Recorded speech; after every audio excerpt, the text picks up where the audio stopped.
Indian polity class 16 संघवाद। संघवाद में पहला पॉइंट है, केंद्र राज्य संबंध के आधार पर सरकार व्यवस्था के दो प्रकार हैं। केंद्र राज्य संबंध के आधार पर सरकार व्यवस्था के दो प्रकार हैं। पहला है एकात्मक सरकार और दूसरा है संघात्मक सरकार। तो पॉइंट है, एकात्मक सरकार के अंतर्गत समस्त शक्तियां केंद्र सरकार या केंद्रीय संसद में ही निहित होती है।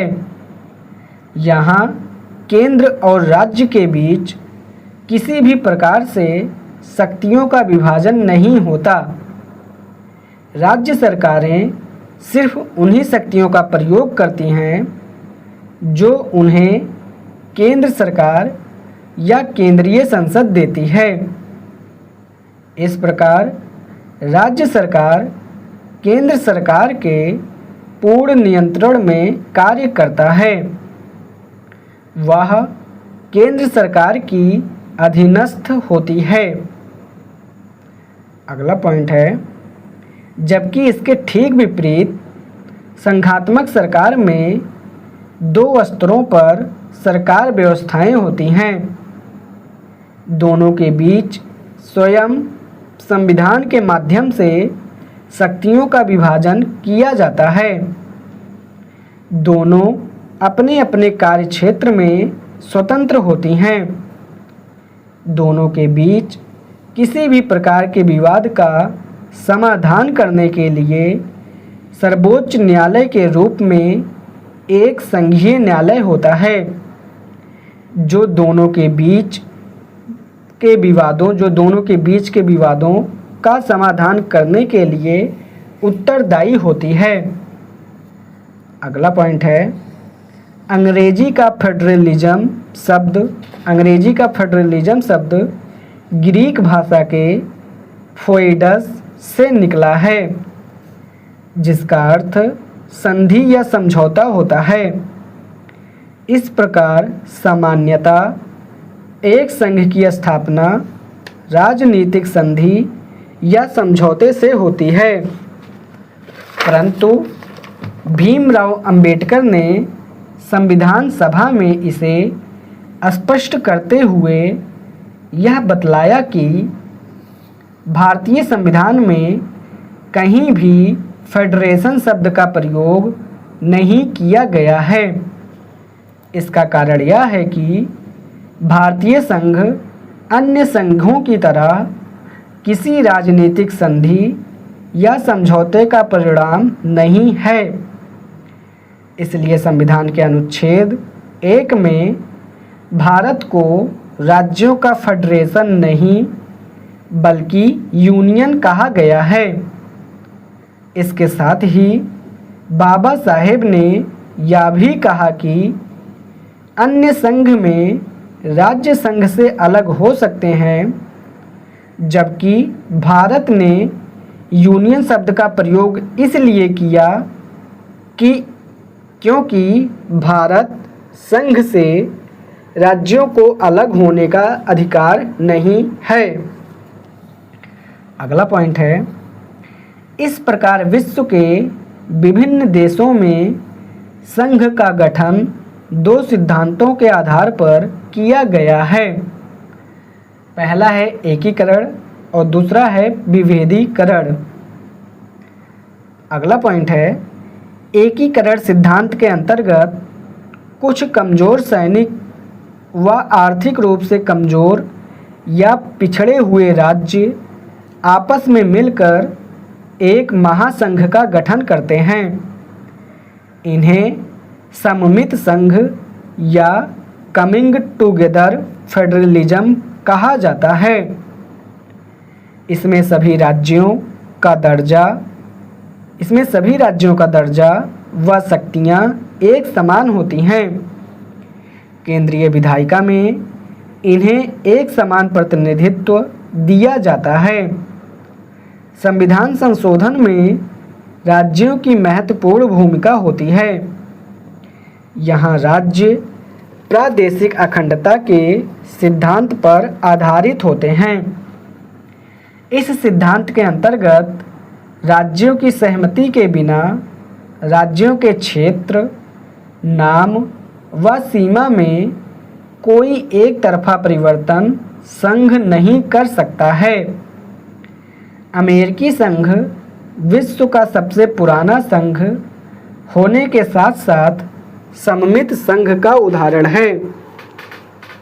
अगला पॉइंट है, जबकि इसके ठीक विपरीत ऐतिहासिक रूप में एकीकृत और विशाल भौगोलिक भूभाग वाला देश जैसे भारत, स्पेन प्रशासनिक सुविधा, सामाजिक सांस्कृतिक विविधता और आर्थिक विकास के लिए अपने आप को विभिन्न राज्यों या प्रांतों में विभाजित कर लेते हैं। फिर से इतना पढ़ता हूँ, जबकि इसके ठीक विपरीत ऐतिहासिक रूप में एकीकृत और विशाल भौगोलिक भूभाग वाला देश जैसे भारत, स्पेन प्रशासनिक सुविधा, सामाजिक सांस्कृतिक विविधता और आर्थिक विकास के लिए अपने आप को विभिन्न राज्यों या प्रांतों में विभाजित कर लेते हैं।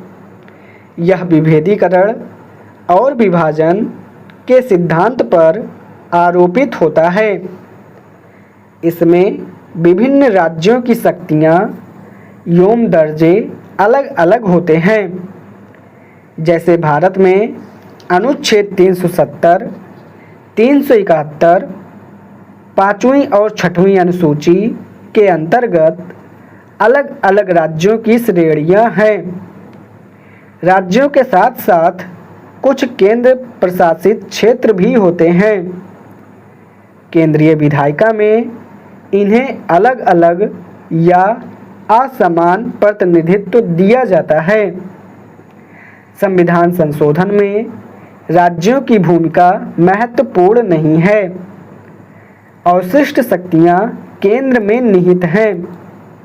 यहाँ राज्य प्रादेशिक अखंडता के सिद्धांत पर आधारित नहीं होते हैं।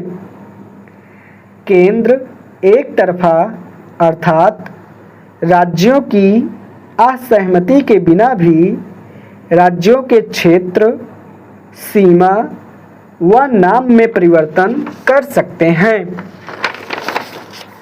अब एक क्वेश्चन है इसी पर आधारित जो अभी तक हमने पढ़ा। क्वेश्चन है, सममित व असममित संघ में अंतरों को स्पष्ट करते हुए यह बताएं कि भारत के लिए असममित संघ का क्या महत्व है। अब हम देखते हैं भारतीय संविधान में संघात्मक विशेषताएं। भारतीय संविधान में संघात्मक विशेषताएं, तो इसमें पॉइंट है, लिखित व सर्वोच्च संविधान। अगला पॉइंट है, शक्तियों का विभाजन, यानी केंद्र राज्य में शक्तियों का विभाजन, और संघ सूची, राज्य सूची, समवर्ती सूची के माध्यम से शक्तियों का विभाजन। अगला पॉइंट है, संविधान के संघात्मक ढांचे में संशोधन की कठिन व जटिल प्रक्रिया। संविधान के संघात्मक ढांचे में संशोधन की कठिन व जटिल प्रक्रिया। अगला पॉइंट है, केंद्रीय विधायिका में राज्यों का प्रतिनिधित्व। केंद्रीय विधायिका में राज्यों का प्रतिनिधित्व। अगला पॉइंट है, केंद्र व राज्य के बीच उत्पन्न होने वाले विवादों व तनावों का समाधान करने के लिए संविधान द्वारा संघीय व स्वतंत्र न्यायपालिका का गठन। अगला पॉइंट है, न्यायिक समीक्षा आदि के प्रावधान जो न्यायिक स्वतंत्रता की स्थापना करते हैं। अगला पॉइंट है, दोहरे स्तर पर सरकार व्यवस्थाएं। अब हम देखते हैं भारतीय संविधान में एकात्मक विशेषताएं। तो इसमें पॉइंट है, एकल संविधान व एकल नागरिकता। सामान्यतः संघीय देशों में दोहरा संविधान और दोहरी नागरिकताएं होती हैं। एक संघ का संविधान और संघ की नागरिकता, और दूसरा राज्यों का संविधान और राज्यों की नागरिकता। अगला पॉइंट है शक्तियों का विभाजन केंद्र सरकार के पक्ष में किया गया है। इसमें है आर्टिकल 246 और 7वीं अनुसूची। तो इसमें 3 भागों में बांटा, संघ सूची, राज्य सूची और समवर्ती सूची। संघ सूची जो है इसमें कानून बनाने का विशिष्ट अधिकार संसद को है। राज्य सूची में 60 विषय हैं। सामान्यतः राज्य सूची के विषयों पर राज्य विधायिकाएं कानून बनाती हैं। सामान्यतः राज्य सूची के विषयों पर राज्य विधायिकाएं कानून बनाती हैं। विभिन्न परिस्थितियों में अनुच्छेद 249, 250, 252, 253 के अंतर्गत राज्य सूची के विषयों पर संसद भी कानून बना सकते हैं। और तीसरा है समवर्ती सूची, जिसमें 52 विषय हैं, जिसमें संसद और राज्य विधानमंडल दोनों कानून बना सकते हैं, परंतु अनुच्छेद 254 के अंतर्गत संसदीय कानूनों को प्राथमिकता या वरीयता दिया जाता है। अगला पॉइंट है अनुच्छेद 3, संसद राज्यों के नाम, क्षेत्र, सीमा में एक तरफा परिवर्तन कर सकता है, अर्थात भारत प्रादेशिक अखंडता के संघीय सिद्धांत का पालन नहीं करता है। अगला पॉइंट है संविधान संशोधन में राज्यों की भूमिका अत्यंत कमजोर है। राज्य विधायिकाएं संविधान संशोधन की पहल नहीं कर सकते। अगला पॉइंट है राज्यसभा में राज्यों को असमान प्रतिनिधित्व दिया जाना। अगला पॉइंट है एकल न्यायपालिका, एकल निर्वाचन आयोग, एकल सीएजी, एकल सेवाएं। अगला पॉइंट है राज्यपाल का पद राज्य में केंद्र सरकार के प्रतिनिधि के रूप में, राज्य में केंद्र सरकार के प्रतिनिधि के रूप में। अगला पॉइंट है अनुच्छेद 248 अवशिष्ट शक्तियों का केंद्र में निहित होना। अनुच्छेद 248 क्या है? अवशिष्ट शक्तियों का केंद्र में निहित होना। अगला पॉइंट है अनुच्छेद 256, 257 केंद्र सरकार द्वारा राज्य सरकारों को दिशा निर्देश दिया जाना। और अगला पॉइंट है आपातकालीन प्रावधान। अनुच्छेद 352, 356, 360 आपातकाल में समस्त शक्तियां केंद्र में ही निहित हो जाती हैं। शक्तियों का विभाजन समाप्त हो जाता है। अब हम देखते हैं भारतीय संघवाद का मूल्यांकन। तो इसमें पॉइंट है ऑस्ट्रेलियाई मूल के ब्रिटिश विद्वान केसी होयर ने भारतीय संविधान में विद्यमान संघात्मक और एकात्मक विशेषताओं के कारण भारतीय संघ को अर्ध संघ कहा है।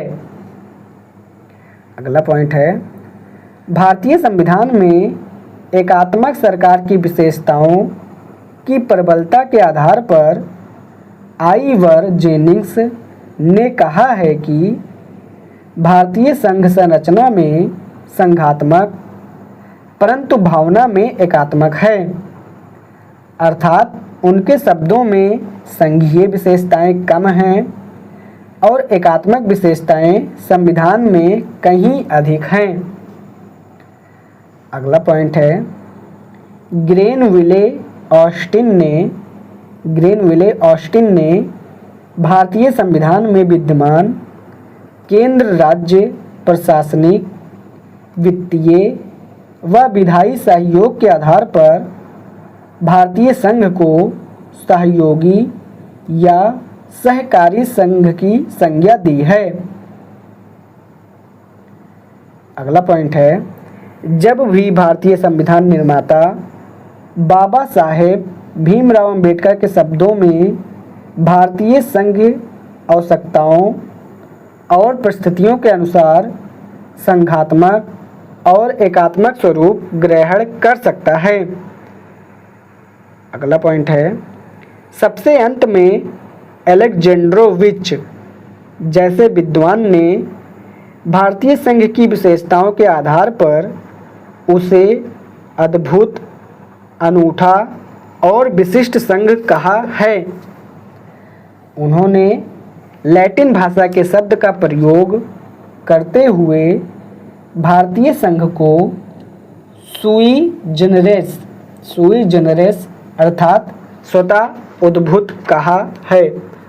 सुई जनरेस अर्थात स्वतः उद्भूत कहा है। तो इसी के साथ लेक्चर नंबर 16 यहीं पर समाप्त होता है। Indian polity class 17 UPSC 2014 question format क्या हो सकता है? भारतीय राज व्यवस्था संविधान में विद्यमान संघीय विशेषताएं, ऐसा पूछ सकता है। भारतीय राज व्यवस्था व संविधान में विद्यमान एकात्मक विशेषताएं, ऐसा पूछ सकता है। भारतीय संघ का मूल्यांकन या निष्कर्ष, ऐसा पूछ सकता है। ठीक, अब एक क्वेश्चन है, भारतीय संविधान का ढांचा संघात्मक है परंतु उसका आत्मा एकात्मक है, स्पष्ट कीजिए। अथवा इसी क्वेश्चन को दूसरे तरीके से पूछा जा सकता है, भारतीय राज व्यवस्था एकात्मक अधिक है, संघीय कम, व्याख्या करें। तो इसके उत्तर में पॉइंट है, भारतीय राज व्यवस्था मूलतः संघात्मक है। अगला पॉइंट है, परंतु भारतीय संविधान में ऐसे प्रावधान भी हैं जो एकात्मक विशेषताओं को स्पष्ट करते हैं। अगला पॉइंट है, परंतु सिर्फ भारतीय संविधान में ही नहीं बल्कि भारतीय राजनीति और प्रशासन में कई तथ्यों के प्रभाव के परिणाम स्वरूप केंद्र सरकार राज्यों के ऊपर नियंत्रण स्थापित करने में सक्षम हो जाता है। उदाहरण के लिए 1950 से लेकर 2014 तक योजना आयोग की भूमिका के कारण राज्य सरकारों के ऊपर केंद्र सरकार का प्रभुत्व स्थापित हुआ। इसी प्रकार संविधान में राज्यों के कमजोर प्रकार के आर्थिक आधार हैं। इसी प्रकार संविधान में राज्यों के कमजोर प्रकार के आर्थिक आधार हैं, जिसके कारण राज्य सरकारें अधिक वित्तीय सहायता प्राप्त करने के लिए तथा अपने विकास की आवश्यकताओं को पूरा करने के लिए आर्थिक रूपों में केंद्र सरकार के ऊपर निर्भर करते हैं। इसी प्रकार सभी उच्च स्तरीय विशेषज्ञ सेवाएं केंद्रीय सेवाएं हैं। इसी प्रकार सभी उच्च स्तरीय विशेषज्ञ सेवाएं केंद्रीय सेवाएं हैं और राज्य सरकारें अपने विकास की परियोजनाओं और किसी प्राकृतिक आपदा की स्थितियों का सामना करने के लिए केंद्र सरकार पर निर्भर करते हैं।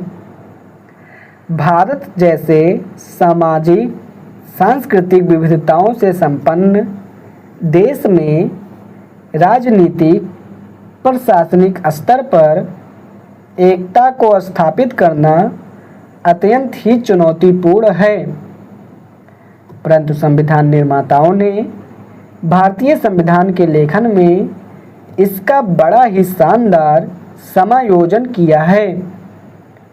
स्वतंत्रता आंदोलन के समय से ही भारत में विकसित प्रखर राष्ट्रवाद भी तथा ब्रिटिश प्रशासन की विरासत ने भी भारत में केंद्रीकरण की प्रवृत्तियों को मजबूत बनाया, जिसके परिणाम स्वरूप ही भारतीय राज व्यवस्था की आत्मा या भावना एकात्मक हो गई। फिर से इतना पढ़ता हूँ, स्वतंत्रता आंदोलन के समय से ही भारत में विकसित प्रखर राष्ट्रवाद भी तथा ब्रिटिश प्रशासन की विरासत ने भी भारत में केंद्रीकरण की प्रवृत्तियों को मजबूत बनाया, जिसके परिणाम स्वरूप ही भारतीय राज व्यवस्था की आत्मा या भावना एकात्मक हो गई है। परंतु इसके बावजूद भी भारतीय राज व्यवस्था की सामान्य विशेषताएं भारतीय राज व्यवस्था को संघात्मक बनाती हैं। अब एक और क्वेश्चन है, के.सी. होयर के इस कथन पर तर्कपूर्ण चर्चा कीजिए कि भारतीय राज व्यवस्था अर्थ संघीय है। इसके उत्तर में पॉइंट है, भारतीय राज व्यवस्था मूलतः संघीय है। अगला पॉइंट है, परंतु भारतीय राज व्यवस्था में एकात्मक विशेषताएं भी विद्यमान हैं।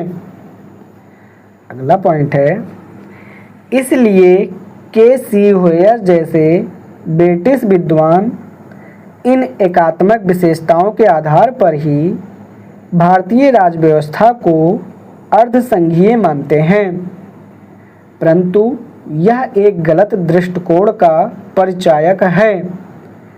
वास्तव में भारतीय राज व्यवस्था सामान्य परिस्थितियों में संघात्मक तो आपातकालीन परिस्थितियों में एकात्मक स्वरूप ग्रहण कर लेता है। इसलिए यह भारतीय संविधान निर्माताओं की आलोचना का विषय नहीं है, बल्कि यह संविधान निर्माताओं की दूरदर्शिता का परिचायक है कि उन्होंने ऐसी परिस्थितियों की भी कल्पना की जिसमें राष्ट्रीय एकता को स्थापित करना हमारे लिए महत्वपूर्ण है।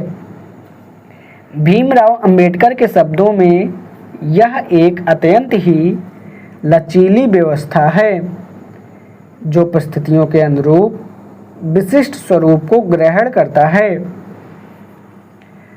अब एक और हेडिंग है, भारतीय संविधान के वे प्रावधान जो संघीय ढांचे को प्रतिकूल रूप में प्रभावित करता है।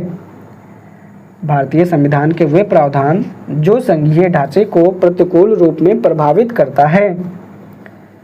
इसके उत्तर में पॉइंट है, एकल संविधान, एकल नागरिकता, एकल सेवा यानी कि अखिल भारतीय सेवा, एकल निर्वाचन, एकल सीएजी और एकल न्यायपालिका। अगला पॉइंट है, अनुच्छेद 3। यह अनुच्छेद प्रादेशिक अखंडता के संघीय सिद्धांत के विरुद्ध है, क्योंकि यह संसद को राज्यों के गठन क्षेत्र, नाम एवं सीमा में परिवर्तन की पूरी शक्ति देता है। अगला पॉइंट है, आर्टिकल अनुच्छेद 246 एवं 7वीं अनुसूची अनुच्छेद 248, 249, 250, 252, 253, 254 ये जो हैं ये केंद्र राज्य विधायी संबंधों की स्थापना करते हैं और स्पष्टता इसमें केंद्र सरकार की वरीयता स्थापित करता है। अगला पॉइंट है, अनुच्छेद 256, 257, 258, 262, 263, 312, 355, 352, 356, 360, 365 ये जो हैं ये केंद्र राज्य प्रशासनिक या कार्यपालिका संबंध को स्थापित करता है। स्वाभाविक रूप में ये अनुच्छेद केंद्र राज्य प्रशासनिक या कार्यपालिका संबंधों में केंद्र की प्राथमिकता व वरीयता को स्पष्ट करते हैं, परंतु साथ ही ये केंद्र राज्य प्रशासनिक संबंधों में सहयोग के आधार को भी निर्मित करते हैं। जो भारतीय संघवाद को सहकारी संघवाद भी बनाता है। अगला पॉइंट है अनुच्छेद 268, 273, 275, 280, 282, 292, 293। ये जो हैं ये केंद्र राज्य वित्तीय संबंधों को स्थापित करता है।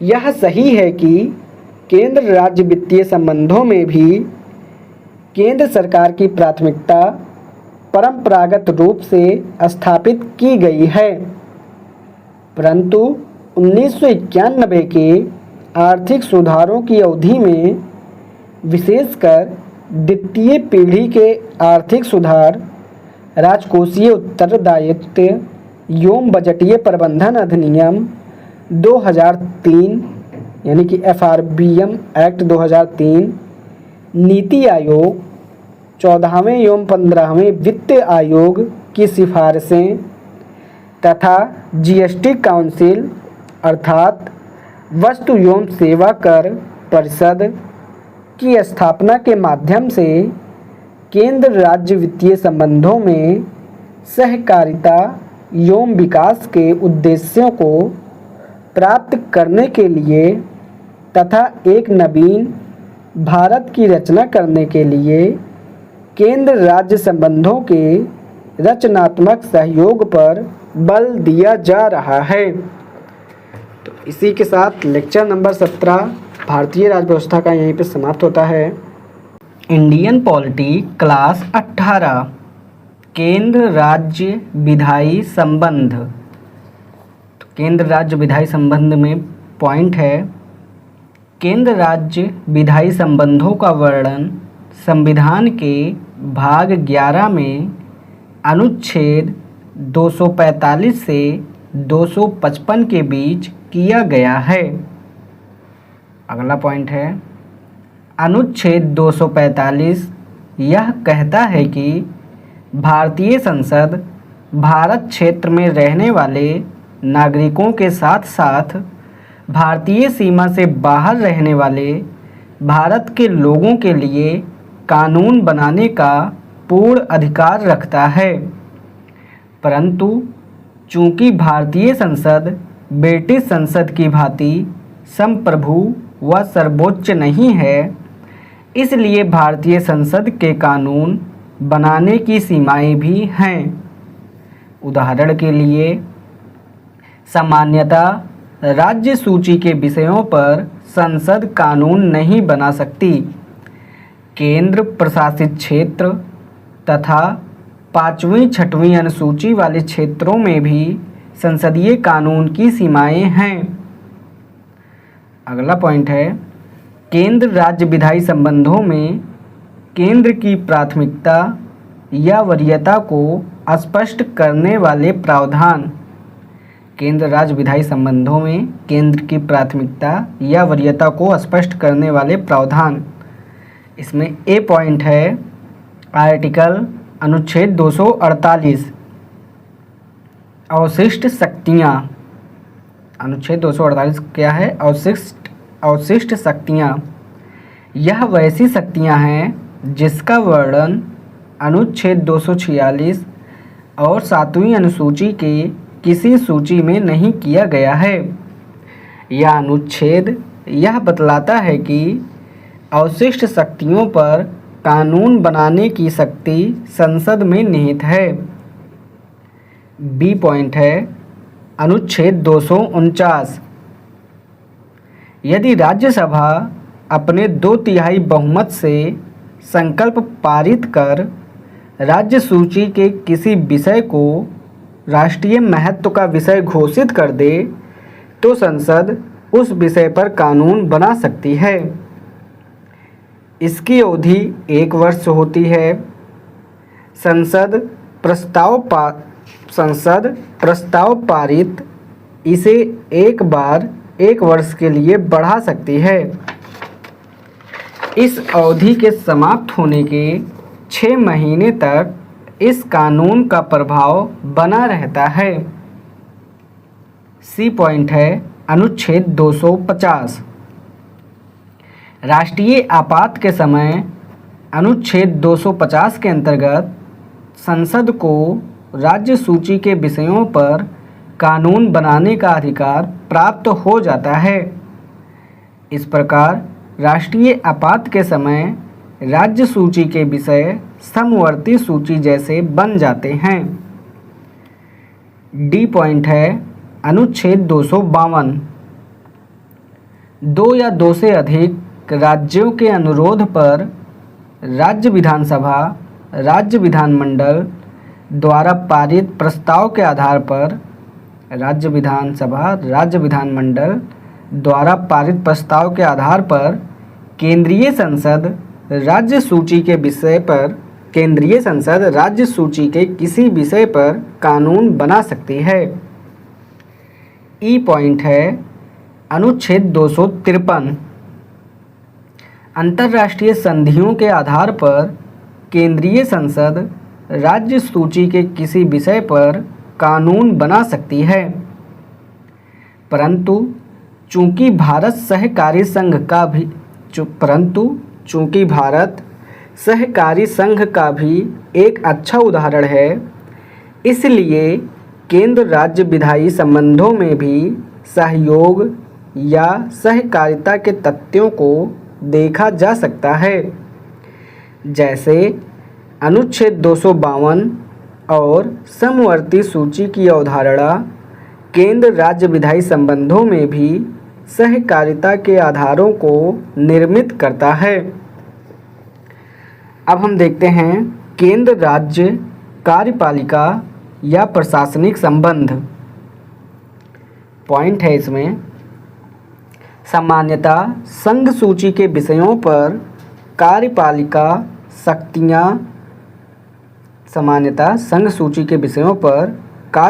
शक्तियाँ संघ सरकार को दी गई हैं, तो राज्य सूची व समवर्ती सूची के विषय पर कार्यपालिका शक्तियाँ राज्य सरकार को दी गई हैं। अगला पॉइंट है, केंद्र राज्य कार्यपालिका या प्रशासनिक संबंधों में केंद्र सरकार की प्राथमिकताएं या वरीयताएं। इसमें ए पॉइंट है अनुच्छेद 256। संसदीय कानूनों को लागू करने के लिए केंद्र सरकार राज्यों को दिशा निर्देश दे सकता है, ताकि राज्यों में संसद द्वारा बनाए गए कानून को समुचित तरीके से लागू किया जा सके। बी पॉइंट है अनुच्छेद 257। यह अनुच्छेद यह कहता है कि राज्य की कार्यपालिका शक्तियों का प्रयोग इस प्रकार किया जाएगा जिस प्रकार केंद्र सरकार के द्वारा राज्यों को दिशा निर्देश दिया जाएगा। इसका अर्थ यह है कि केंद्र की कार्यपालिका शक्तियों का विस्तार राज्य की कार्यपालिका को दिशा निर्देश देने तक विस्तृत है। यह अनुच्छेद यह भी बतलाता है कि केंद्र सरकार राज्यों में राष्ट्रीय महत्व के सैनिक व संचार माध्यमों के निर्माण व रखरखाव के लिए राज्यों को दिशा निर्देश दे सकता है। इसके साथ ही केंद्र सरकार राज्यों को राष्ट्रीय राजमार्ग एवं राष्ट्रीय जल मार्ग की घोषणा भी कर सकता है। इसके अतिरिक्त रेलवे की सुरक्षा के लिए भी केंद्र सरकार राज्यों को दिशा निर्देश दे सकता है। अनुच्छेद 256-257 में क्या है? केंद्र सरकार द्वारा राज्यों को दिशा निर्देश दिया जाना। सी पॉइंट है अखिल भारतीय सेवा अनुच्छेद 312। अखिल भारतीय सेवा अनुच्छेद 312। इन सेवाओं के सदस्यों के माध्यम से केंद्र सरकार राज्य सरकारों के ऊपर अपना प्रशासनिक नियंत्रण स्थापित करता है। डी पॉइंट है अनुच्छेद 339। जनजातीय कल्याण के लिए केंद्र सरकार द्वारा राज्यों को दिशा निर्देश दिया जाना। ई पॉइंट है अनुच्छेद 355। राज्यों में कानून व्यवस्था एवं आंतरिक अशांति की स्थिति में राज्यों को दिशा निर्देश दिया जाना। एफ पॉइंट है अनुच्छेद 356। राज्यों में संवैधानिक तंत्र की विफलता की स्थिति में राज्य सरकार को बर्खास्त कर केंद्र सरकार के अधीन शासन प्रशासन करना। जी पॉइंट है अनुच्छेद 352। राष्ट्रीय आपात की स्थिति में केंद्र सरकार द्वारा राज्यों को दिशा निर्देश दिया जाना। एच पॉइंट है अनुच्छेद 360। वित्तीय आपात की स्थिति में राज्यों को वित्तीय निर्देश देना। वित्तीय आपात की स्थिति में राज्यों को वित्तीय निर्देश देना आदि। परंतु केंद्र राज्य प्रशासनिक संबंधों में केंद्र और राज्य के बीच प्रशासनिक सहयोग को स्थापित करने के संवैधानिक प्रावधान भी किए गए हैं, जिसमें सबसे अधिक महत्वपूर्ण अनुच्छेद 258, 258 ए, 263 इत्यादि हैं। अनुच्छेद 258। राष्ट्रपति राज्यपाल की पूर्व सहमति से केंद्र सरकार के किसी कार्य या उत्तरदायित्व को राज्य सरकार को सौंप सकती है। अनुच्छेद 258 क्या कहता है? राष्ट्रपति राज्यपाल की पूर्व सहमति से केंद्र सरकार के किसी कार्य या उत्तरदायित्व को राज्य सरकार को सौंप सकती है। अनुच्छेद 258 ए।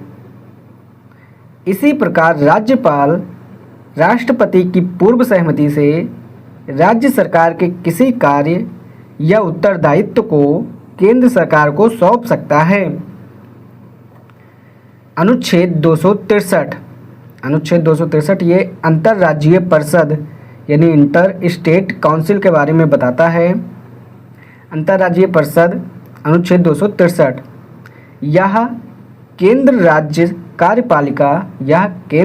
कार्यपालिका या प्रशासनिक संबंधों में सहकारिता का सबसे महत्वपूर्ण आधार है। यह केंद्र और राज्य के लिए एक ऐसा साझा मंच तैयार करता है जिसके माध्यम से केंद्र व राज्य अपने आपसी विवादों का समाधान बातचीत के माध्यम से करते हैं। अनुच्छेद 279 ए। वस्तु एवं सेवा कर परिषद। अनुच्छेद 279 ए वस्तु एवं सेवा कर परिषद, जिसकी स्थापना 101वें संविधान संशोधन द्वारा की गई है। यह केंद्र व राज्य के बीच एक साझा अप्रत्यक्ष कर प्रशासन का विकास करता है। इस प्रकार केंद्र राज्य प्रशासनिक संबंधों में यद्यपि केंद्र सरकार की प्राथमिकता की स्थापना की गई है, परंतु इसके साथ ही केंद्र राज्य संबंधों में प्रशासनिक सहयोग को विकसित करने का प्रयास किया गया है। अब हम देखते हैं केंद्र राज्य वित्तीय संबंध।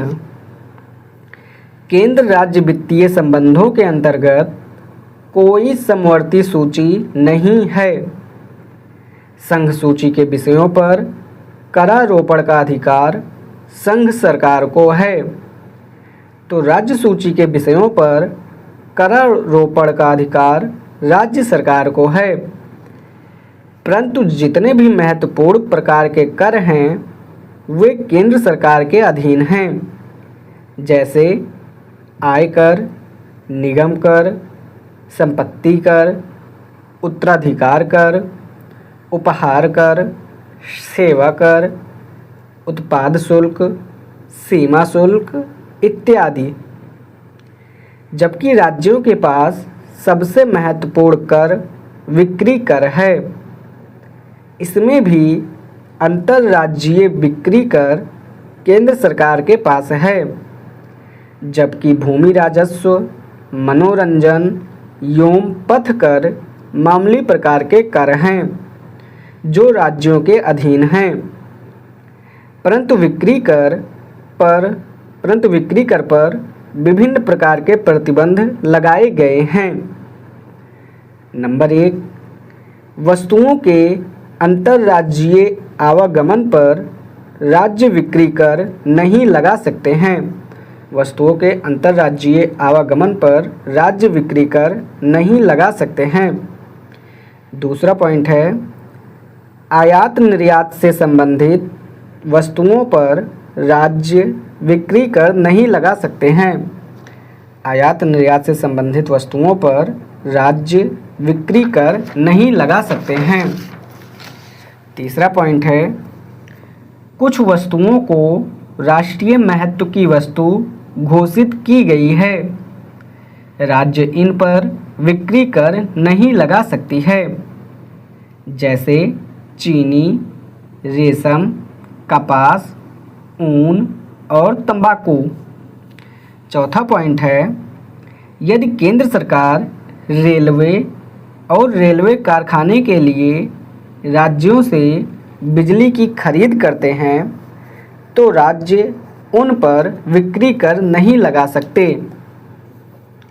इस प्रकार राज्यों का आर्थिक आधार अत्यंत ही कमज़ोर प्रकार का है।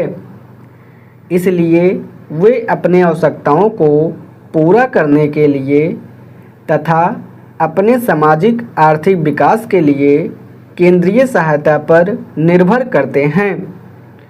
उन्हें सहायता अनुदान दिए जाने के लिए अनुच्छेद 273, 275, 282 में प्रावधान किए गए हैं।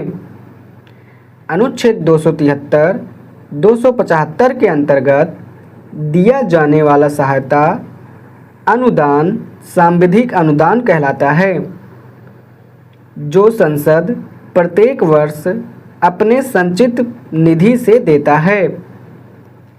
अनुच्छेद 282 के अंतर्गत दिया जाने वाला अनुदान सार्वजनिक अनुदान कहलाता है, क्योंकि यह राज्यों के विकास के आवश्यकता को पूरा करने के लिए दिया जाता है। अगला पॉइंट है, परंतु यहाँ पर समस्या यह है कि अनुच्छेद 280 के अंतर्गत एक संवैधानिक आयोग के रूप में प्रत्येक 5 वर्ष में एक वित्त आयोग की स्थापना राष्ट्रपति के द्वारा की जाती है, जो केंद्रीय करों में राज्यों के हिस्से का निर्धारण करता है तथा राज्यों को सहायता अनुदान दिए जाने के सिद्धांतों का निर्धारण करता है। राज्यों की शिकायत यह है कि संवैधानिक आयोग होने के बावजूद भी वित्त आयोग की सलाह बाध्यकारी नहीं है। साथ ही वित्त आयोग में राज्यों की भागीदारी भी नहीं है। इसलिए केंद्र राज्य वित्तीय संबंधों में केंद्र सरकार की वरीयता स्थापित की गई है। अगला पॉइंट है, इसी प्रकार अनुच्छेद 292, 293 के अंतर्गत राज्यों के द्वारा विदेशी ऋण लेने पर प्रतिबंध लगाया गया है। इसके लिए उन्हें केंद्र सरकार की अनुमति लेना आवश्यक होता है। राज्य सरकारें केंद्र सरकार से भी ऋण सहायता ले सकती हैं, परंतु यदि उनका पिछला बकाया बाकी है तो केंद्र सरकार उनके ऋण लेने पर प्रतिबंध लगा सकती हैं। इस प्रकार यह स्पष्ट है कि केंद्र राज्य वित्तीय संबंधों में भी केंद्र सरकार को प्राथमिकता दी गई है। अगला पॉइंट है, परंतु 1991 से लेकर अब तक आर्थिक सुधारों की अवधि में विशेषकर द्वितीय पीढ़ी के आर्थिक सुधारों के अंतर्गत केंद्र राज्य वित्तीय सहयोग पर बल दिया गया। 2003 में राजकोषीय उत्तरदायित्व एवं बजटीय प्रबंधन अधिनियम यानी कि FRBM 2003-2015 में योजना आयोग के स्थान पर, फिर से पढ़ता हूँ, 2003 में राजकोषीय उत्तरदायित्व एवं बजटीय प्रबंधन अधिनियम यानी कि FRBM 2003, 2015 में योजना आयोग के स्थान पर नीति आयोग की स्थापना, 14वां 15वां वित्त आयोग की सिफारिशें, वस्तु एवं सेवा कर परिषद 2017 इत्यादि के माध्यम से केंद्र राज्य वित्तीय संबंधों में सहयोग के एक नवीन दौर का आरंभ हुआ है, जिसके केंद्र में मजबूत राज्यों के माध्यम से एक नवीन भारत की स्थापना का संकल्प निहित है। तो इसी के साथ लेक्चर नंबर 18 यहीं पर समाप्त होता है। पॉलिटी क्लास 19 सहकारी संघवाद कोऑपरेटिव फेडरलिज्म। संघीय शासन व्यवस्था की स्थापना ही राज्यों के मध्य सहयोग के आधार पर होता है। इसलिए संघीय शासन व्यवस्था का मूलभूत तत्व सहयोग और सहकारिता है। संघीय शासन व्यवस्था में दो स्तरों पर सरकारें होती हैं। संघीय शासन व्यवस्था में दो स्तरों पर सरकारें होती हैं। संविधान के द्वारा इनके बीच शक्तियों का विभाजन किया जाता है। इसलिए दोनों स्तर की सरकारें आपस में सहयोग के आधार पर ही संघीय शासन व्यवस्था को सफलतापूर्वक संचालित कर सकते हैं। केंद्र और राज्य के मध्य सहयोग और सहकारिता की भावना विकास की नई संभावनाओं को विकसित करती है। इसलिए भारतीय संविधान के निर्माताओं ने विभिन्न संवैधानिक प्रावधानों एवं संवैधानिक निकायों के माध्यम से केंद्र राज्य के बीच सहकारिता को विकसित करने का प्रयास किया है। इसके अतिरिक्त भारत की संसद एवं भारत सरकार ने भी कई ऐसे निकायों की स्थापना की है जो केंद्र राज्य संबंधों में संस्थागत रूप में सहकारिता की भावना को विकसित करते हैं। अनुच्छेद 252 समवर्ती सूची की अवधारणा, अनुच्छेद 258, अनुच्छेद 258A, अनुच्छेद 263 जो कि अंतर्राज्यीय परिषद से संबंधित है, अनुच्छेद 280 जो कि वित्त आयोग से संबंधित है, अनुच्छेद 279A जो कि वस्तु एवं सेवा कर परिषद से संबंधित है, वस्तु एवं सेवा कर परिषद, और अनुच्छेद 301 से 307 जो कि अंतर्राज्यीय व्यापार वाणिज्य पर सहयोग से संबंधित है। यदि हम संसद और भारत सरकार के द्वारा किए गए प्रयासों को देखें तो कौन कौन से प्रयास हैं? योजना आयोग है जो कि कार्यपालिका निकाय है, राष्ट्रीय विकास परिषद है, ये भी कार्यपालिका निकाय है। तो योजना आयोग और राष्ट्रीय विकास परिषद जो कि कार्यपालिका निकाय हैं, इनकी स्थापना भारत सरकार के संकल्प से की जाती है। इसके अलावा नीति आयोग है और क्षेत्रीय परिषद हैं। क्षेत्रीय परिषद क्या है? संसद द्वारा कानून बनाकर स्थापित किया गया क्षेत्रीय परिषद जो है, ये संसद द्वारा कानून बनाकर स्थापित किया गया निकाय जो सांविधिक निकाय कहलाता है। संसद ने राज्य पुनर्गठन अधिनियम 1956 द्वारा इसकी स्थापना की है। क्षेत्रीय परिषद क्या है? संसद द्वारा कानून बनाकर स्थापित किया गया निकाय जो सांविधिक निकाय कहलाता है। संसद ने राज्य पुनर्गठन अधिनियम 1956 द्वारा इसकी स्थापना की है। अब हम देखते हैं अंतर्राज्यीय परिषद यानी कि इंटर स्टेट काउंसिल। इसमें पॉइंट है, भारतीय संविधान के अनुच्छेद 263 के अंतर्गत अंतर्राज्यीय परिषद की स्थापना का प्रावधान है, परंतु संविधान लागू होने के पश्चात इसकी स्थापना नहीं की गई है। अगला पॉइंट है, इसकी स्थापना 1990 में केंद्र राज्य संबंधों पर बनी सरकारिया आयोग। इसकी स्थापना 1990 में केंद्र राज्य संबंधों पर बनी सरकारिया आयोग यानी 1983 से 88 की अनुशंसा पर सर्वप्रथम वीपी सिंह सरकार द्वारा किया गया है। अगला पॉइंट है, इसके पदेन अध्यक्ष भारत के प्रधानमंत्री होते हैं। अगला पॉइंट है, इसमें प्रधानमंत्री द्वारा 6 कैबिनेट मंत्रियों को सदस्य के रूप में मनोनीत किया जाता है।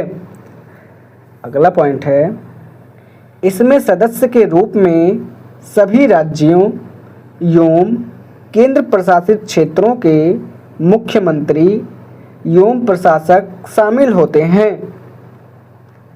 अगला पॉइंट है, अंतर्राज्यीय परिषद की एक अस्थायी समिति होती है जिसकी स्थापना 1996 में केंद्रीय गृह मंत्री की अध्यक्षता में हुआ। और अगला पॉइंट है, यही अस्थायी समिति अंतर्राज्यीय परिषद द्वारा विचार किए जाने वाले मामलों एवं मुद्दों की खोज करती है एवं केंद्र राज्य के समान हितों को प्रभावित करने वाले मुद्दों को यही अस्थायी समिति अंतर्राज्यीय परिषद द्वारा विचार किए जाने वाले मामलों एवं मुद्दों की खोज करती है एवं केंद्र राज्य के समान हितों को प्रभावित करने वाले मुद्दों को अंतर्राज्यीय परिषद के समक्ष रखने के लिए उत्तरदायी है। अब हम देखते हैं अंतर्राज्यीय परिषद के उद्देश्य। परिषद केंद्र राज्य के बीच विवादों का समाधान करने के लिए एवं केंद्र राज्य के बीच संवाद करने के लिए एक साझा मंच के रूप में काम करता है। चूँकि भारत सरकार देश के सामाजिक आर्थिक विकास के लिए योजना आयोग के नेतृत्व में, वर्तमान में केंद्रीय वित्त मंत्रालय के नेतृत्व में विकास की विभिन्न योजनाओं, कार्यक्रम एवं परियोजनाओं को लागू करती है, इन्हें राज्य स्तर पर ही लागू किया जाता है। इसलिए राज्यों के सहयोग के बिना इसकी सफलता संदिग्ध है। अतः केंद्र राज्य के बीच या विभिन्न राज्यों के बीच विकास की नीतियों व मुद्दों से संबंधित विभिन्न प्रकार के विवाद समय समय पर उभरते रहते हैं। इसलिए इन विवादों का समाधान करने के लिए केंद्र और राज्य सरकारों के बीच अंतर सरकारी वार्ता के माध्यम से केंद्र राज्य के सामान्य हितों पर आपसी सहमति कायम की जाती है। इसलिए अंतर्राज्यीय परिषद सहकारी संघवाद की स्थापना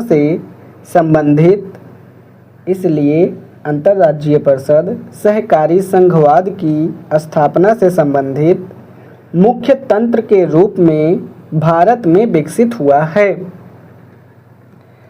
अब हम देखते हैं अंतर्राज्यीय परिषद का आलोचनात्मक मूल्यांकन। जब अंतर्राज्यीय परिषद की स्थापना की गई तब उसमें यह प्रावधान किया गया था कि वर्ष में इसकी 3 बैठकें बुलाई जानी चाहिए। आवश्यक होने पर विशेष बैठकों का भी आयोजन होना चाहिए, परंतु अभी तक इसकी कुल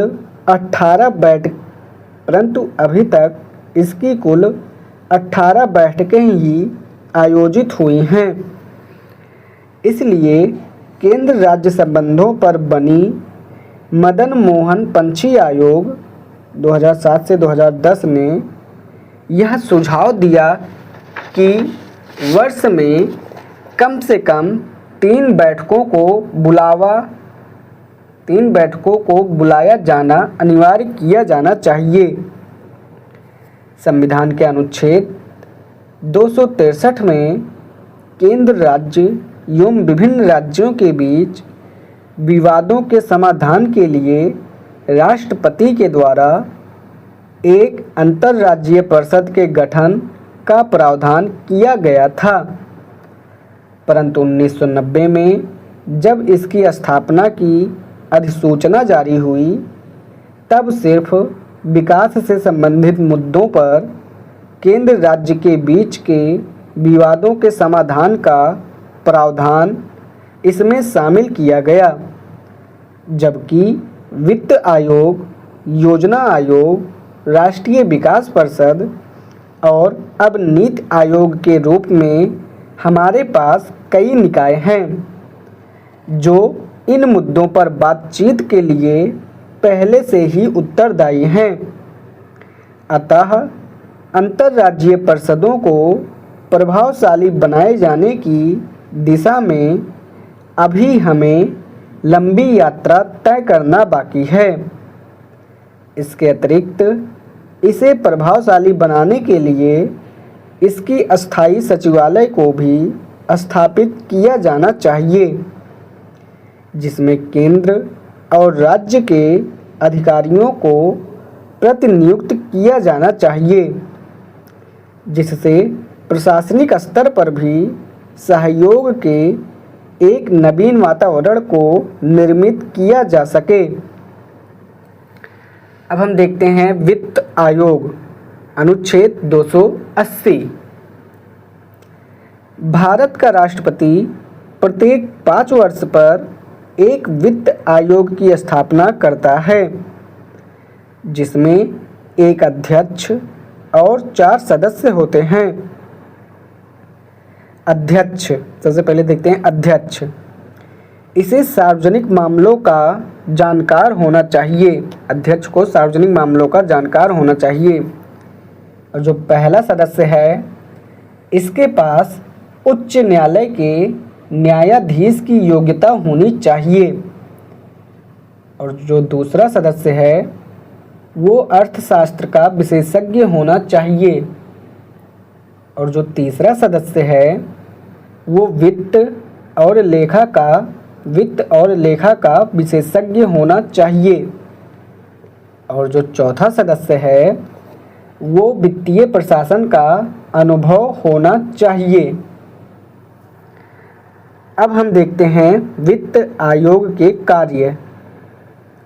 तो इसमें पॉइंट है, 80वें संविधान संशोधन के पश्चात केंद्र सरकार के सभी करों में राज्य की हिस्सेदारी का निर्धारण करना। 80वें संविधान संशोधन के पश्चात केंद्र सरकार के सभी करों में राज्यों की हिस्सेदारी का निर्धारण करना। अगला पॉइंट है, राज्यों को सहायता अनुदान दिए जाने के सिद्धांतों का निर्धारण करना। राज्यों को सहायता अनुदान दिए जाने के सिद्धांतों का निर्धारण करना।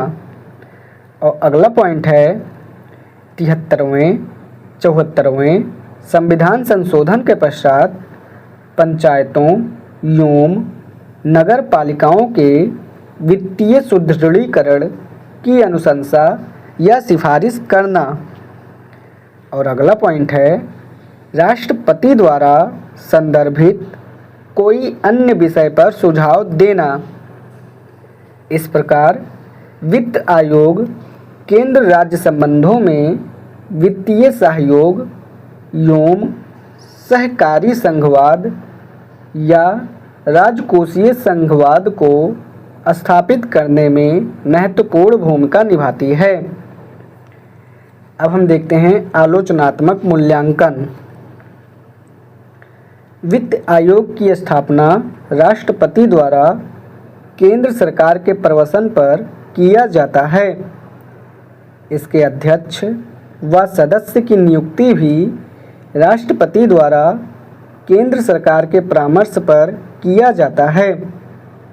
परंतु वित्त आयोग जो केंद्र सरकार के बीच करों का वितरण करता है, उसमें राज्यों की भागीदारिता नहीं है।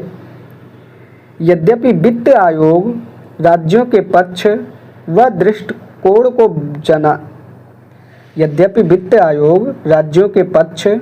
दृष्टिकोण को जानने का प्रयास करता है, परंतु वित्त आयोग का दृष्टिकोण राष्ट्रीय होता है। अगला पॉइंट है 1950 से लेकर 2014 तक वित्त आयोग की अनुशंसाएं योजना आयोग से प्रभावित रही हैं। वर्तमान में नीति आयोग की अनुशंसा पर इसके संबंध में निर्णय लिए जाते हैं।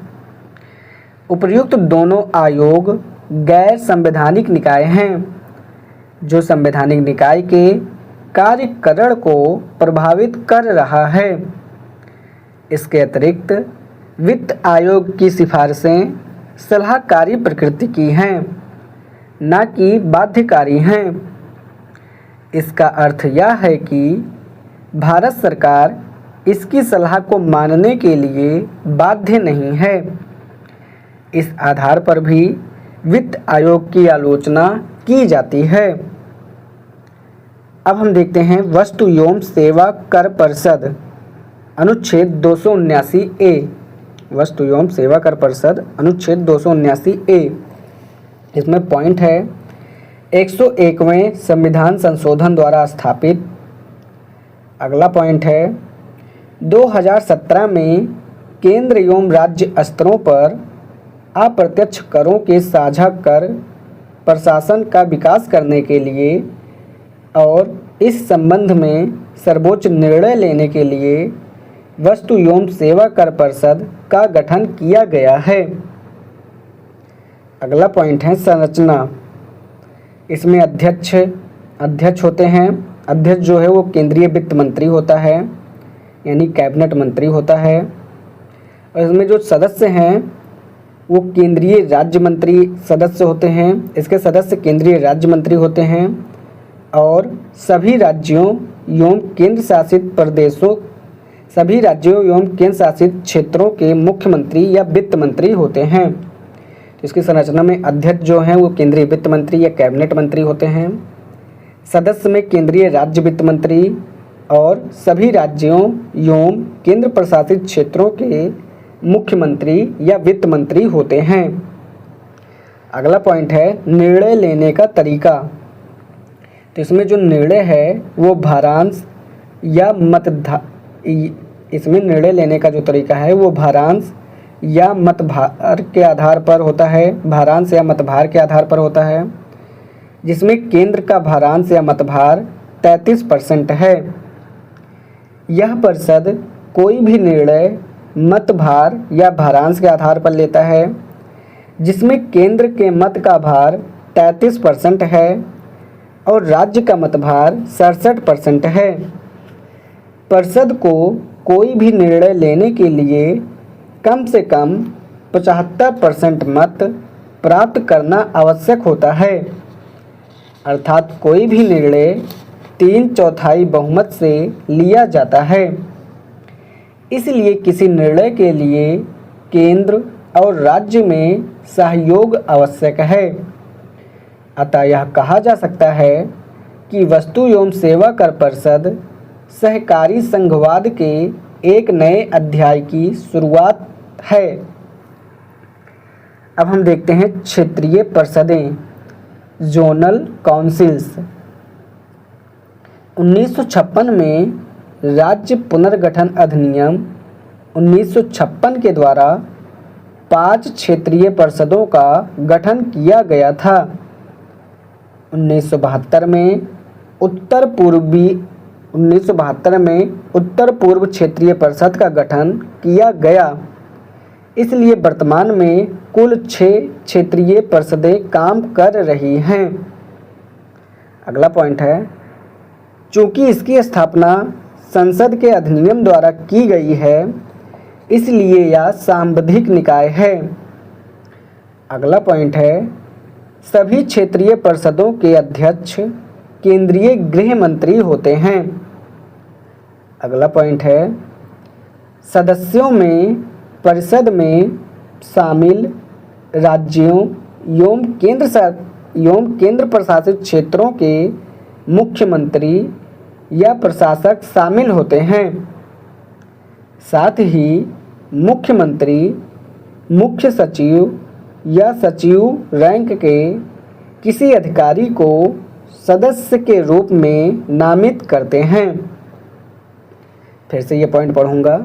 सदस्यों में परिषद में शामिल राज्यों एवं केंद्र प्रशासित क्षेत्रों के मुख्यमंत्री या प्रशासक शामिल होते हैं। साथ ही मुख्यमंत्री, मुख्य सचिव या सचिव रैंक के किसी अधिकारी को सदस्य के रूप में नामित करते हैं। अगला पॉइंट है, इसका उद्देश्य केंद्र की सहायता से परिषद में शामिल राज्यों एवं केंद्र प्रशासित क्षेत्रों के मध्य आपसी विवाद का समाधान करना है। अब हम देखते हैं योजना आयोग। तो इसमें पॉइंट है, 15 मार्च 1950 को भारत सरकार के संकल्प से केसी नियोगी समिति की अनुशंसा पर इसकी स्थापना भारत सरकार के संकल्प से किया गया। अगला पॉइंट है, यह कार्यपालिका निकाय है। अगला पॉइंट है, यह गैर संवैधानिक और गैर सांविधिक निकाय भी है। अगला पॉइंट है, अतिरिक्त संवैधानिक निकाय है। अब लाइन एजेंसी क्या है? ये निर्णय लेना है। लाइन एजेंसी निर्णय लेना है। इसका उदाहरण है मंत्रालय। स्टाफ एजेंसी क्या है? भारत सरकार को निर्णय लेने में सहयोग या सहायता देना। तो इसमें 2 एजेंसी हैं, एक है लाइन एजेंसी और दूसरा है स्टाफ एजेंसी। लाइन एजेंसी जो है वो निर्णय लेता है, जिसका उदाहरण मंत्रालय हैं। स्टाफ एजेंसी जो है वो भारत सरकार को निर्णय लेने में सहयोग या सहायता देता है। अगला पॉइंट है, योजना आयोग एक स्टाफ एजेंसी है जो भारत सरकार को निर्णय लेने में सहयोग देती है। अगला पॉइंट है, यह एक तकनीकी निकाय था और यह भारत सरकार के थिंक टैंक के रूप में काम करता था। तो इसी के साथ लेक्चर नंबर 19 भारतीय राज्य व्यवस्था यानी कि इंडियन पॉलिटी का यहीं पे समाप्त होता है। इंडियन पॉलिटी क्लास 20 राष्ट्रीय विकास परिषद। तो राष्ट्रीय विकास परिषद में पॉइंट है, राष्ट्रीय विकास परिषद की स्थापना 1952 में योजना आयोग की अनुशंसा पर ही किया गया। अगला पॉइंट है, राष्ट्रीय विकास परिषद का पदेन अध्यक्ष भी प्रधानमंत्री होता है। इसके सदस्यों में सभी कैबिनेट मंत्री भी शामिल होते हैं। साथ ही सभी राज्यों एवं केंद्र प्रशासित क्षेत्रों के मुख्यमंत्री एवं प्रशासक भी इसके सदस्य के रूप में शामिल होते हैं। इसकी संरचना के कारण ही इसे सुपर कैबिनेट कहते हैं। अगला है उद्देश्य। उद्देश्य में पहला पॉइंट है, योजनाओं के क्रियान्वयन में राज्यों की भागीदारिता को स्थापित करना। योजनाओं के क्रियान्वयन में राज्यों की भागीदारिता को स्थापित करना। अगला पॉइंट है यानी दूसरा पॉइंट है, नियोजन तंत्र में राज्यों की सहभागिता को स्थापित करना। नियोजन तंत्र में राज्यों की सहभागिता को स्थापित करना। तीसरा पॉइंट है योजनाओं के क्रियान्वयन में आ रही बाधाओं की पहचान करना। योजनाओं के क्रियान्वयन में आ रही बाधाओं की पहचान करना। चौथा पॉइंट है देश के भौतिक एवं वित्तीय संसाधनों का आकलन करना। पांचवा पॉइंट है योजना आयोग द्वारा प्रस्तुत दृष्टिकोण प्रपत्र को स्वीकार करना। योजना आयोग द्वारा प्रस्तुत दृष्टिकोण प्रपत्र को स्वीकार करना। यद्यपि नीति आयोग की स्थापना के साथ ही योजना आयोग समाप्त हो गया, परंतु अभी तक राष्ट्रीय विकास परिषद को समाप्त करने के लिए भारत सरकार के द्वारा कोई अधिसूचना जारी नहीं की गई है। अब हम देखते हैं नीति आयोग। नीति का फुल फॉर्म है national institute for transforming India. National institute for transforming India. इसमें पॉइंट है 1 जनवरी 2015 को योजना आयोग के स्थान पर नीति आयोग की स्थापना की गई। अगला पॉइंट है गैर संवैधानिक एवं गैर सांविधिक निकाय यानी अतिरिक्त संवैधानिक निकाय। अगला पॉइंट है कार्यपालिका निकाय, भारत सरकार के संकल्प द्वारा स्थापित। ये कार्यपालिका निकाय है यानी भारत सरकार के संकल्प द्वारा स्थापित है। अगला पॉइंट है यह तकनीकी निकाय भी है और यह थिंक टैंक के रूप में भूमिका निभाता है। अगला पॉइंट है यह स्टाफ एजेंसी है। अगला पॉइंट है संरचना।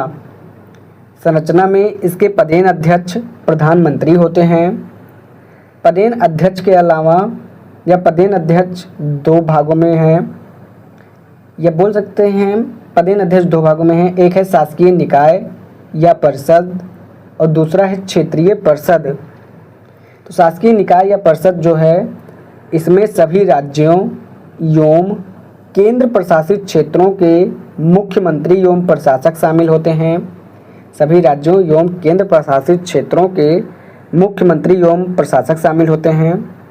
जबकि क्षेत्रीय परिषद में इसमें विशेष आमंत्रित सदस्य होते हैं जो विशेषज्ञ होते हैं। इसके अलावा उपाध्यक्ष होते हैं। जो उपाध्यक्ष हैं वो प्रधानमंत्री द्वारा नामित होते हैं। उपाध्यक्ष के अलावा CEO होते हैं यानी मुख्य कार्यपालिका अधिकारी होते हैं। ये भी प्रधानमंत्री द्वारा नामित होते हैं। इसके अलावा 4 कैबिनेट मंत्री होते हैं। ये भी प्रधानमंत्री द्वारा नामित होते हैं। इसके अलावा 2 या 3 पूर्णकालिक सदस्य होते हैं। इसके अलावा 2 अंशकालिक सदस्य होते हैं। इसके अलावा 4 आमंत्रित सदस्य होते हैं। ये 4 आमंत्रित सदस्य विशेषज्ञ होंगे। तो कौन कौन सी संरचना में कौन कौन पदेन अध्यक्ष होंगे जो कि प्रधानमंत्री होंगे पदेन अध्यक्ष।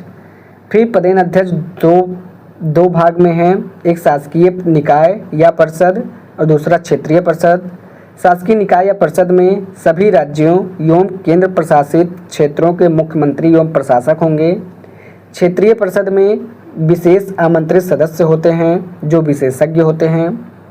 इसके अलावा उपाध्यक्ष होते हैं जो प्रधानमंत्री द्वारा नामित होते हैं। CEO यानी मुख्य कार्यपालिका अधिकारी होते हैं प्रधानमंत्री द्वारा नामित। 4 कैबिनेट मंत्री प्रधानमंत्री द्वारा नामित। 2 या 3 पूर्णकालिक सदस्य, 2 अंशकालिक सदस्य, 4 आमंत्रित सदस्य होते हैं जो विशेषज्ञ होंगे। अगला पॉइंट है शासकीय निकाय या शासकीय परिषद। यह नीति आयोग की सर्वोच्च नीति निर्माणकारी संस्था है। शासकीय निकाय या शासकीय परिषद जो है यह नीति आयोग की सर्वोच्च नीति निर्माणकारी संस्था है। अगला पॉइंट है इसलिए यह माना जाता है कि योजना आयोग के ठीक विपरीत यह एक नए दृष्टिकोण पर कार्य करती है। जिसे बॉटम टू टॉप अप्रोच या सतह से शिखर दृष्टिकोण कहा गया है।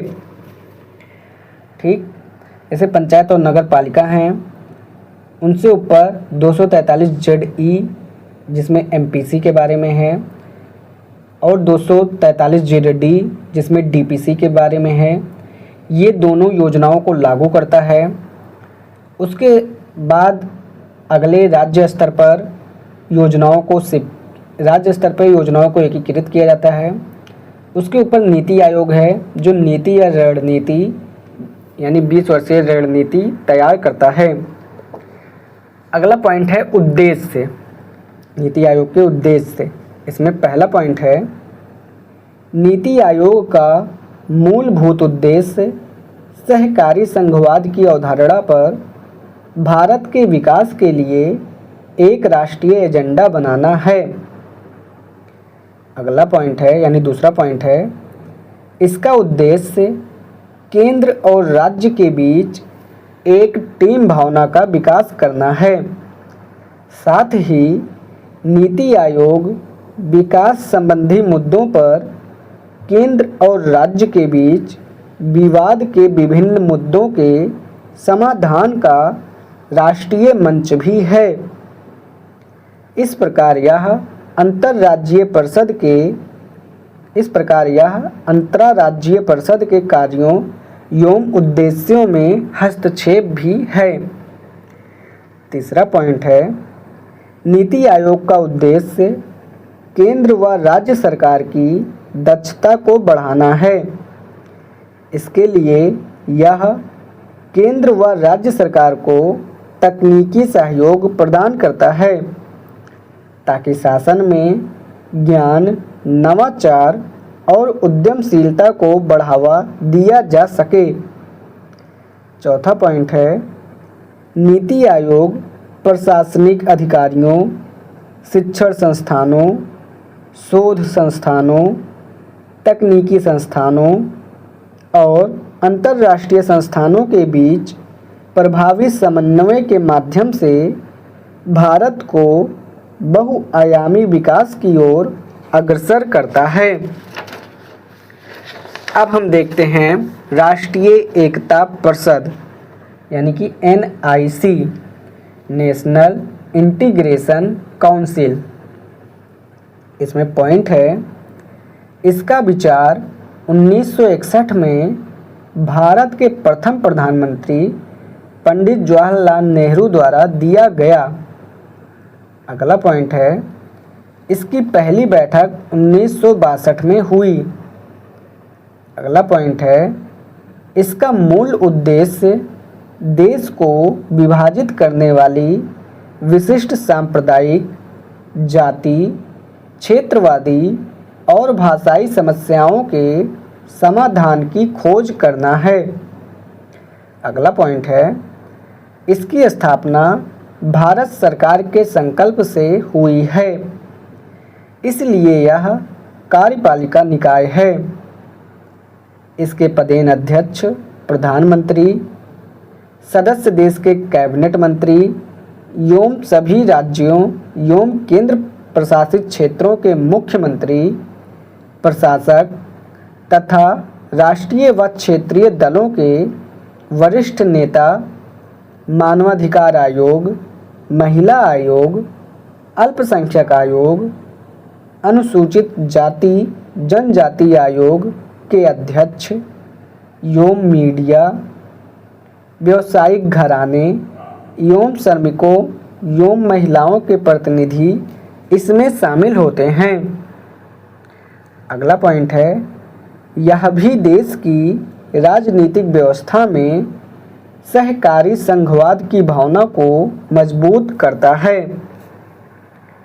अब हम देखते हैं वर्तमान समय में केंद्र राज्य संबंधों में तनाव उत्पन्न करने वाले कारक। वर्तमान समय में केंद्र राज्य संबंधों में तनाव उत्पन्न करने वाले कारक, जिसमें पॉइंट है राज्यपाल की भूमिका डैश करके है। अनुच्छेद 200 के अंतर्गत विभिन्न राज्यों के राज्यपालों के द्वारा राज्य विधानमंडल द्वारा पारित विधेयकों को राष्ट्रपति के विचार विमर्श के लिए आरक्षित किया जाना। अनुच्छेद 163 के अंतर्गत राज्यपाल के द्वारा अपने विवेकाधीन शक्तियों का दुरुपयोग किया जाना। अनुच्छेद 356 का दुरुपयोग। अगला पॉइंट है केंद्रीय जांच एजेंसियों का दुरुपयोग। केंद्रीय जांच एजेंसियों का दुरुपयोग डैश NIA, ED और CBI के द्वारा विपक्षी दलों द्वारा शासित राज्यों के मुख्यमंत्रियों, मंत्रियों और अन्य नेताओं के विरुद्ध की जाने वाली कार्रवाइयाँ। अगला पॉइंट है राज्यों में केंद्रीय अर्धसैनिक बलों की नियुक्ति या तैनाती। राज्यों में केंद्रीय अर्धसैनिक बलों की नियुक्ति या तैनाती। अगला पॉइंट है संचार माध्यमों के दुरुपयोग, यानी जैसे मन की बात। अब क्वेश्चन है 2015 में UPSC में पूछा भी गया है। हाल के वर्षों में सहकारी संघवाद की संकल्पना पर अधिकाधिक बल दिया जा रहा है। विद्यमान संरचनाओं में असुविधाओं और सहकारी संघवाद किस सीमा तक इन असुविधाओं का हल निकाल लेगा, इस पर प्रकाश डालिए। तो इसके प्रारूप में कैसे लिखेंगे? प्रारूप में इंट्रो लिखेंगे जिसमें सहकारी संघवाद की परिभाषा बताएंगे। उसके बाद हाल के वर्षों में सहकारी संघवाद को बढ़ावा देना, उदाहरण सहित इसको बताना है। उसके बाद हाल के वर्षों में सहकारी संघवाद में उत्पन्न हो रहे तनाव के कारक, इसको बताना है। उसके बाद तनाव को कम किए जाने के लिए समाधान या सुझाव देना है। समाधान या सुझाव में पॉइंट है सरकारिया आयोग, संविधान समीक्षा आयोग, मदन मोहन पंछी आयोग इत्यादि की सिफारिशों के अनुरूप राज्यपाल की भूमिका के संबंध में एक नई राजनीतिक संस्कृति को विकसित करना। अगला पॉइंट है राज्य सरकार की सहमति से ही राज्यों में अर्धसैनिक बलों की तैनाती करना। अगला पॉइंट है केंद्रीय जांच एजेंसियों में नियुक्तियां एक न्यायिक समिति की अनुशंसा पर किया जाना चाहिए। केंद्रीय जांच एजेंसियों में नियुक्तियां एक न्यायिक समिति की अनुशंसा पर किया जाना चाहिए। अगला पॉइंट है एक भारत श्रेष्ठ भारत की पहल को अधिकाधिक प्रोत्साहित करने की आवश्यकता है। अगला पॉइंट है नीति आयोग, अंतर्राज्यीय परिषद, वित्तीय आयोग केंद्रीय वस्तु और सेवा कर की भूमिका के माध्यम से सहकारी संघवाद की भावना को अत्यधिक प्रोत्साहित करने की आवश्यकता है। अब हम देखते हैं अंतर्राज्यीय नदी जल विवाद का मुद्दा। इसमें क्वेश्चन है जो कि मेंस 2013 में पूछा गया है। अंतर्राज्यीय नदी जल विवादों का समाधान करने में संवैधानिक प्रक्रियाएं हैं, समस्याओं को संबोधित करने में विफल रही हैं। क्या यह असफलता या विफलता संरचनात्मक एवं प्रक्रियात्मक अपर्याप्तता या दोनों के कारण हुई है? विवेचना कीजिए।